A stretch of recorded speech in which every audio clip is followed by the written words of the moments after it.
The Ethics of Teachers' Practices During Evaluations at University Level, the Case of the University of Maroua. This article is written by Bachir Buba from University of Maroua, Cameroon. The contribution and originality of the study is that, this study is one of very few studies which have investigated the unethical behavior of teachers in Cameroon universities.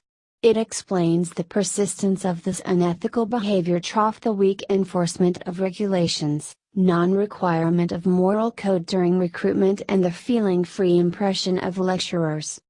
University is more and more faced with the question of ethics these days, especially with regard to student assessment. Some deontologically reprehensible teachers' practices seem to persist in a setting where the student is in a weak position in the face of a lecturer with a great deal of control and a great capacity for harm.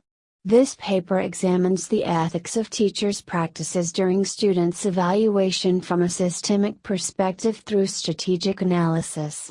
Such practices include mark buying, sexual harassment, and unfair subtraction of marks. The main question in this work is what can explain the persistence of this plight.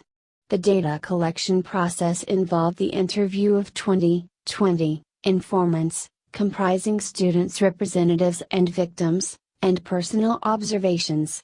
After having taken stock of the most reported breaches from some lecturers at the University of Maroua, Cameroon, the work scrutinizes the reason for their recurrence from three main points: impunity due to the poor application of regulatory provisions, the absence of a moral code in the recruitment procedure of lecturers, and the lecturer's freedom of impression.